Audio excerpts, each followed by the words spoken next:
الحمد لله رب العالمين والعاقبة للمتقين والصلاة والسلام على سيد الأنبياء والمرسلين وعلى آله وأصحابه الطيبين الطاهرين أما بعد فأعوذ بالله من الشيطان الرجيم بسم الله الرحمن الرحيم والذين يبيتون لربهم سجدا وقياما آمنت بالله صدق الله العظيم وصدق رسوله النبي الأمين المكين الكريم ونحن على ذلك لمن الشاهدين والشاكرين والحمد لله رب العالمين.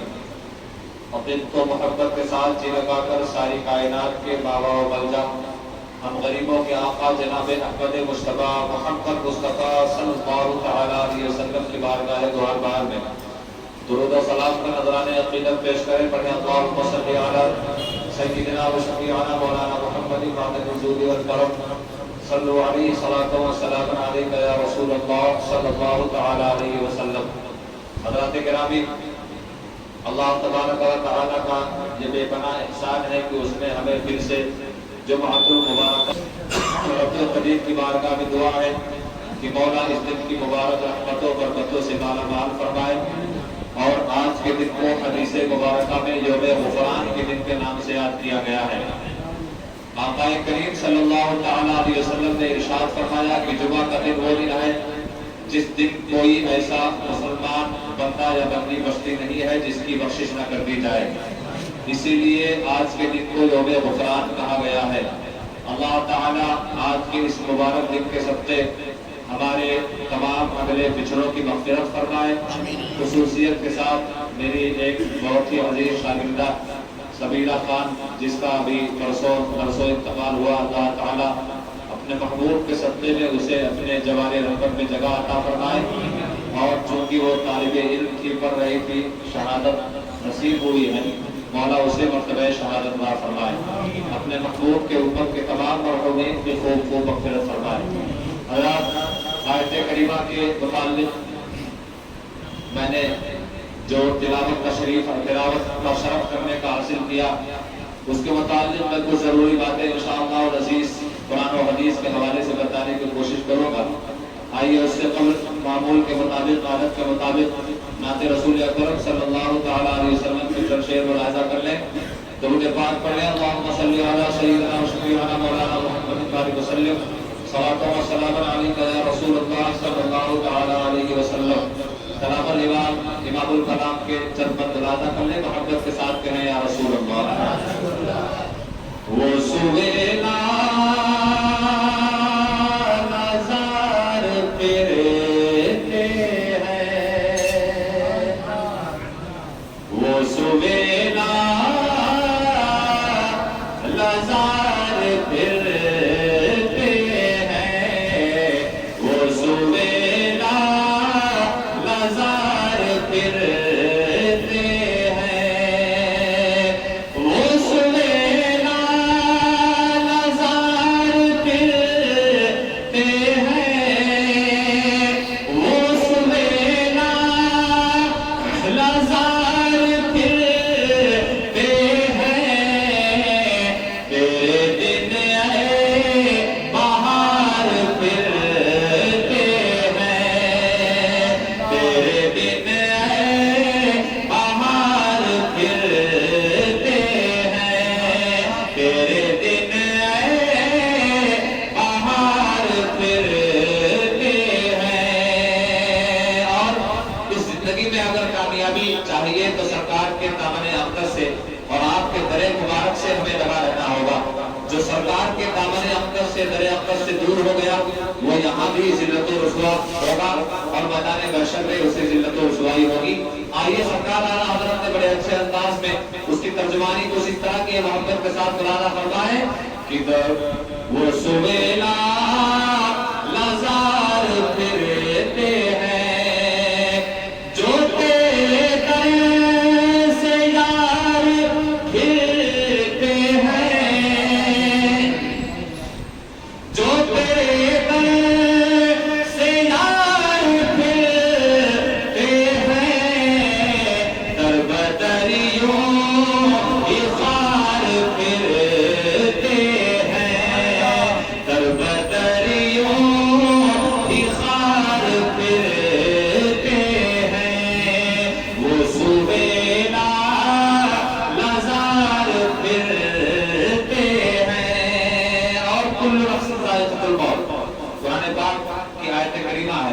اللہ تعالیٰ کا یہ محکم اور مختصر فیصلہ ہے، ہر نفس کو ہر جاندار کو موت کا مزہ چکھنا ہے۔ لہذا اس آیت کی ترجمانی سرکار اعلیٰ حضرت نے بڑے اچھے انداز میں کی ہے۔ محبت کے ساتھ یہ شعر روایت کر لیں، کہے یا رسول اللہ کہ ہائے غافل وہ کیا جگہ ہے جہاں، ہائے غافل وہ کیا جگہ ہے جہاں، ہائے غافل وہ کیا جگہ ہے جہاں، ہائے غافل وہ کیا جگہ ہے جہاں، پانچ جاتے ہیں چار پھرتے ہیں، پانچ جاتے ہیں چار پھرتے ہیں۔ شیخ کی تشریح آپ حضرات اس طرح سمجھے کہ جنازے کو لے جانے والے چار افراد ہوتے ہیں، پانچ تو جاتے ہیں لیکن ایک کو دفن کر کے چلے آتے ہیں اور چار پھرنے والے ہوتے ہیں۔ سرکار اعلیٰ حضرت نے اسی کی تشریح کی ہے کہ پانچ جاتے ہیں چار پھرتے ہیں، اور کوئی کیوں پوچھے تیری بات رضا، کوئی کیوں پوچھے تیری بات رضا، تجھ سے شیدا ہزار پھرتے ہیں، تجھ سے شیدا ہزار پھرتے ہیں۔ ایک شعر رہ گیا، بڑا اچھا شعر ہے کہ اس گلی کا گدا ہوں میں جس میں، اس گلی کا گدا ہوں میں جس میں، مانگتے تاجدار پھرتے ہیں، مانگتے تاجدار پھرتے ہیں، تیرے دن اے بہار پھرتے ہیں۔ درود پاک پڑھے، اللہم صلی علی سیدنا و شفیعنا مولانا محمد مدد الجود والکرم، صلو علیہ الصلاۃ والسلام علیک یا رسول اللہ صلی اللہ تعالی علیہ وسلم۔ حضرات گرامی، اللہ تبارک و تعالی نے اپنے مومن بندوں کے لیے کچھ احکامات نازل فرمائے ہیں۔ اگر بندہ ان احکامات پر صحیح طور سے عمل کرتا ہے تو ایسے بندے کو مومن کہا جاتا ہے۔ آپ حضرات ہمیشہ یہی دعا کرتے ہیں کہ اللہ ہمیں مومن ہی رکھنا، ایمان کی حالت میں موت عطا فرمانا، ایمان کی حالت میں زندگی ہمیں گزارنے کی توفیق عطا فرمانا۔ تو آئیے آج کی تقریر میں انشاءاللہ العزیز میں آپ حضرات کو مومن کی صفات اور مومن کی پہچان کراؤں گا کہ آخر اللہ تعالیٰ نے ایمان والوں کی کیا صفات بیان کیے ہیں اور ان کی پہچان کیا ہے۔ اگر وہ بتائے ہوئے کام کسی ایک بندے کے اندر ہے تو وہ مومن ہے، اور اگر ان کاموں میں سے کوئی کام اس بندے کے اندر نہیں ہے تو وہ صحیح مومن نہیں ہو سکتا۔ 19ویں پارے میں سورہ فرقان میں اللہ تبارک و تعالیٰ نے تفصیل کے ساتھ اس کا تذکرہ فرمایا کہ مومن کی پہچان کیا ہوتا ہے۔ سب سے پہلی پہچان اللہ تبارک و تعالیٰ نے سورہ فرقان میں بتایا کہ مومن کی پہچان یہ ہے کہ وہ زمین پر اکڑ کر نہیں چلتا۔ سب سے پہلی پہچان زمین پر اکڑ کر وہ نہیں چلے گا، کیونکہ زمین پر اکڑ کر چلنے والے کے لیے قرآن پاک میں لفظ متکبر کا لفظ ارشاد فرمایا گیا ہے۔ متکبر یہ صرف اور صرف اللہ کی صفت ہے، تکبر یہ صرف رب کو زیبا دیتا ہے، اس کے بندوں کے لیے تکبر اور بڑائی اور غرور زیبا نہیں دیتا ہے۔ تکبر کے بارے میں آقا کریم صلی اللہ تعالیٰ علیہ وسلم نے ارشاد فرمایا، تکبر اس دیمک کی طرح ہے جو کسی اچھی لکڑی میں اگر گھس جائے تو اچھی سے اچھی لکڑیوں کو کھا کر تباہ و برباد کر دیتا ہے۔ بلا تشبیہ و تمثیل اگر کسی انسان کے اندر غرور اور تکبر بھر جائے، چاہے وہ مال کا تکبر ہو، چاہے وہ حسن کا تکبر ہو، چاہے وہ علم کا تکبر ہو، چاہے وہ رتبے کا تکبر ہو، چاہے وہ کسی حیثیت کا غرور ہو، اگر کسی انسان کے اندر تکبر نے گھر کر لیا ہے تو وہ تکبر انسان کے اعمال کو اسی طرح کھا جاتا ہے جیسے کہ دیمک لکڑیوں کو کھا کر تباہ و برباد کر دیا جاتا ہے۔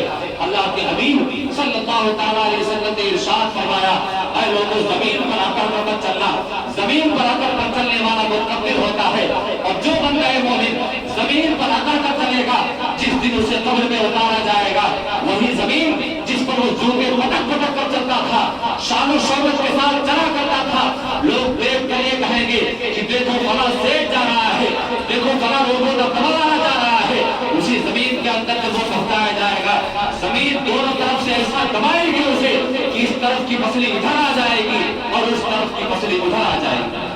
تکبر بہت بری چیز ہے، اللہ تعالیٰ ہمیں تکبر سے محفوظ معمول فرمائے۔ غرور اور گھمنڈ کسی چیز کا نہیں کرنا چاہیے، دولت ہے تو اللہ کا عطا کیا ہوا ہے، علم ہے تو رب کی مہربانی ہے، جاہ و حشم ہے تو رب کی عطا کرنا ہے۔ اگر ہمارے پاس زندگی میں جو کچھ ہے ہمارا کچھ نہیں ہے، جو کچھ ہے اللہ کا عطا کیا ہوا ہے، جب چاہے اللہ عطا کر دے، جب چاہے چھین لے۔ آپ نے دنیا میں نہ جانے کیسے ایسے لوگوں کو دیکھا ہوگا جن کی زندگیاں بادشاہوں کی طرح گزرا کرتی تھی، جو سوتے ہوئے گدوں پر سویا کرتے تھے، کھانا کھلانے کے لیے ان کے پاس نوکر موجود ہوا کرتے تھے، لیکن جب اللہ نے دن پھیرا تو کھانا کھانا تو دور، انہیں کھانا نصیب تک نہیں ہوا۔ محلوں میں رہنے والے لوگ سڑکوں پر آوارہ ہو رہے ہیں، وجہ یہ ہے کہ ان کے اندر تکبر آ گیا، غرور آ گیا۔ مسلمانوں، غرور کسی چیز کا نہ کرنا، تکبر کسی چیز کا نہ کرنا، نہ دولت کا کرنا، نہ شہرت کا کرنا، نہ جاہ و حشر کا کرنا، نہ علم و مرتبہ کا کرنا، سب کچھ اللہ عطا کرتا ہے۔ اللہ نے اگر آپ کو دیا نہ ہوتا تو آپ کسی کام کے نہ ہوتے، علم نہ دیا ہوتا تو آپ جاہل ہوتے، مال نہ دیا ہوتا تو آپ غریب اور مسکین ہوتے، مرتبہ آپ کو عطا نہ دیا ہوتا تو آپ نادار ہوتے۔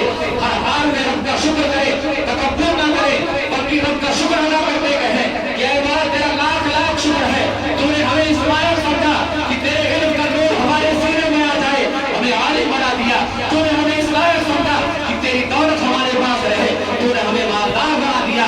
مال ہے اللہ کے چلتے، دولت ہے اللہ کے چلتے، علم ہے رب کی مرضی سے، لہذا ہمیں ہر حال میں شکر کرنے والا ہونا چاہیے۔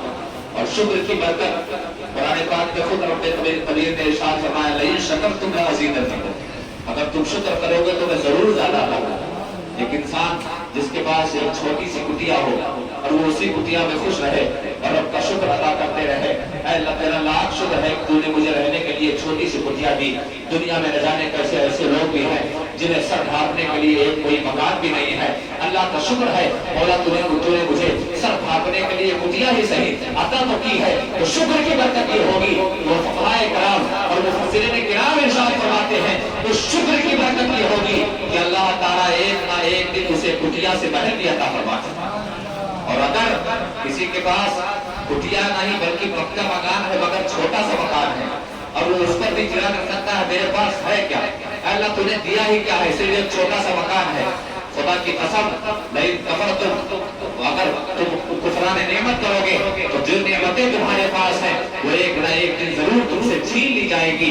یہی وجہ ہے کہ آپ لوگوں نے مشاہدہ کیا ہوگا، آپ لوگوں نے اپنی نگاہوں سے دیدار کیا ہوگا کہ ہمارے معاشرے میں بھی کچھ ایسے لوگ ہیں جن کا کاروبار بھی اچھا چل رہا ہوتا ہے، مال و متا بھی بہتر ہوتا ہے، لیکن ہمیشہ وہ روتے ہوئے نظر آتے ہیں۔ اور کچھ ایسے لوگوں کو بھی دیکھا ہوگا کاروبار بند ہو گیا، مسکرا رہے ہیں، ترقی نہیں ہو رہی ہے پھر بھی مسکراتے رہتے ہیں، رب کا شکر ادا کرتے رہتے ہیں۔ یہ صرف اور صرف شکر کی برکت ہے کہ کاروبار بند ہونے کے باوجود بھی ان کی زبان پر ہمیشہ شکر کے الفاظ رہتے ہیں۔ جو رونے والے ہوتے ہیں وہ روتے ہی رہ جائیں گے، ایک دن ایسا آئے گا جو دولت ان کے پاس تھی وہ بھی چلی جائے گی، بس تب سے افسوس بنتے رہ جائیں گے۔ لہٰذا مسلمانوں، شکر کی دولت بہت بڑی دولت ہے، آپ رات اسے اپنے دامن میں باندھ لیں اور تکبر سے پرہیز کریں۔ زمین پر اکڑ کر نہیں چلتا، یہ مومن کی پہچان ہے۔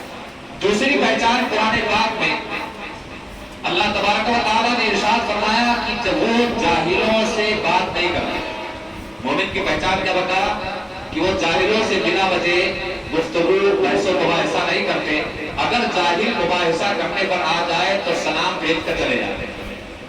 بحث و مباحثہ، اللہ کے حبیب صلی اللہ تعالیٰ علیہ وسلم نے ارشاد فرمایا کہ کسی جاہل سے تم بحث میں نہ پڑو، ہو سکتا ہے جب وہ ہار پر آ جائے تو تمہارا دشمن بن جائے۔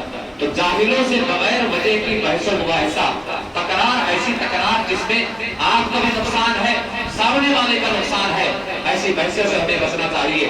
اور تیسری پہچان آقا کریم صلی اللہ تعالیٰ علیہ وسلم کے طفیل اللہ نے ہمیں عطا فرمائی کہ مومن کی سب سے بڑی پہچان ہے والذین یبیتون لربہم سجدا وقیاما، مومن وہ ہے جو رات میں سب بیداری کرتے ہیں، نوافل ادا کرتے ہیں، قیام کرتے ہیں، قیام اللیل ہمیشہ کرنے والے رہتے ہیں، ان کی پہچان مومن کی بتائی گئی ہے۔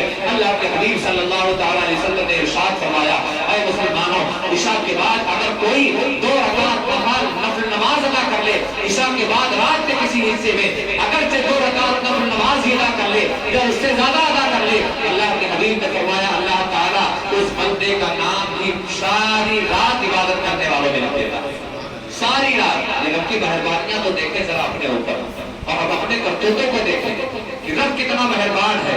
ہم 2 رکعت نماز نہ پڑھے اور مولا ہمیں پوری رات جاگنے کا ثواب عطا فرماتا ہے۔ صرف 2 رکعت نماز نفل اگر آپ، اللہ کے حبیب نے فرمایا کہ اللہ تعالیٰ کے نزدیک سب سے زیادہ پسندیدہ جو عمل ہے وہ فرائض کی ادائیگی ہے، اس کے بعد اگر کوئی سب سے زیادہ پسندیدہ عمل ہے تو نوافل کی پابندی ہے۔ اللہ تعالیٰ نے حدیث قدسی میں ارشاد ہوا ہے، اللہ تعالیٰ فرماتا ہے جو میرا بندہ نوافل کے ذریعے میرے قریب ہو جاتا ہے پھر میں اس کا کار ہو جاتا ہوں، جو سنتا وہ ہے مگر اصل میں سننے والا میں ہوتا ہوں، اس کی آنکھ ہو جاتا ہوں، دیکھتا وہ ہے مگر اصل میں دیکھنے والا میں ہوتا ہوں، ہاتھ اس کا ہوتا ہے، طاقت میری ہوتی ہے، پیر اس کا ہوتا ہے، چلنا میرا ہوتا ہے۔ درود الہی آپ بولنا ڈھونڈتے ہیں نا کہ اللہ آپ سے قریب ہو جائے، رب کی رحمتوں کے قریب ہو جائے، تو اس کا آسان طریقہ یہ ہے کہ نوافل کی پابندی کریں۔ فرائض سب سے زیادہ پسندیدہ اللہ کی بارگاہ میں، ایسا بھی نہ ہو کہ فرائض کو چھوڑ کر، فرائض و واجبات کو آپ چھوڑ کر نوافل کی پابندی کریں۔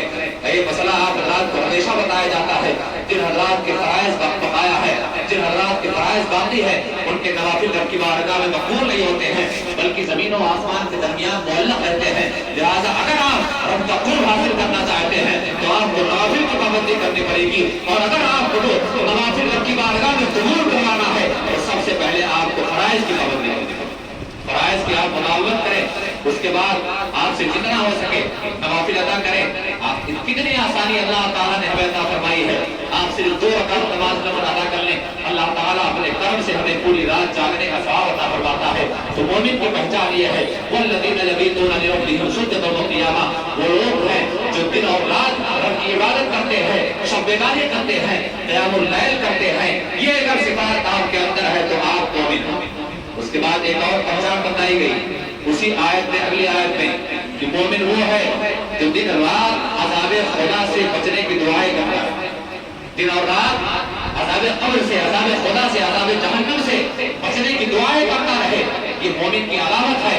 اور مومن کی شان یہ ہے، اللہ کے حبیب صلی اللہ تعالیٰ علیہ وسلم نے ارشاد فرمایا کہ ہوشیار مومن وہ ہے، عقل مند مومن وہ ہے جو ہمیشہ اپنی موت کو یاد کرتا رہے اور قبر کی تیاریاں کرتا رہے۔ پوری دنیا میں سب سے ہوشیار انسان اسی کو بتایا گیا ہے جو ہمیشہ اپنی موت کو یاد کرتا رہے اور موت کو یاد کرتے ہوئے قبر کی تیاریاں کرتا رہے، تیاریوں کو مکمل کر لے۔ اور نادان مومن وہ ہے جو موت کو بھول جائے اور قبر کی تیاریاں نہ کرے اور اچانک اسے قبر میں جانا پڑے تو ہائے افسوس قبر میں کرے گا۔ لہٰذا مسلمانوں، اللہ تعالیٰ نے قرآن پاک میں ارشاد فرما دیا کل نفس ذائقۃ الموت، اور یہ ایسی حقیقت ہے کہ جس کا انکار نہ مسلمان کر سکتا ہے، نہ کوئی کافر کرتا ہے، نہ کوئی عیسائی کرتا ہے، کائنات کا ہر انسان اس مسلمہ حقیقت کا اقرار کرتا ہے، سب کو ایک نہ ایک دن جانا ہے۔ جب جانا ہی ہے ہمیں تو کیوں نہ تیاری کرے۔ اگر ہمیں کہیں شادی میں جانا ہوتا ہے کتنی تیاریاں کرتے ہیں، کہیں کسی سے ملنا جانا ہوتا ہے کتنی تیاریاں کرتے ہیں۔ ہو سکتا ہے شادی میں نہ جا سکے، ہو سکتا ہے ملاقات کے لیے نہ جا سکے، لیکن ایسا کبھی نہ ہوگا کہ آپ کو موت نہ آئے، قبر میں آپ کو جانا نہ پڑے۔ جانا ضرور ہے، موت آنی ضرور ہے۔ مسلمان غافل کیوں بیٹھا ہے؟ اے مسلمان، کب تک تو غفلت کی نیند میں سوئے گا؟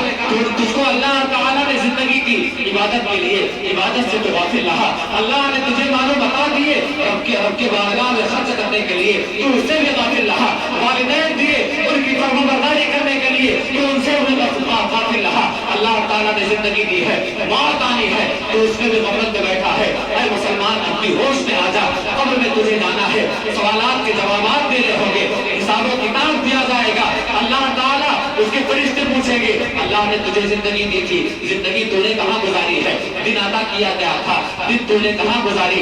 شب عطا کی گئی تھی، شب کہاں گزاری؟ تب اس وقت عدالت کا جواب کے سامنے آئے گا، اعلیٰ حضرت کا شعر آپ کی نگاہوں کے سامنے آئے گا، دل لہو میں سونا تجھے، شب نیند پر سونا تجھے، شرم خدا خوف خدا شرم نبی یہ بھی نہیں وہ بھی نہیں۔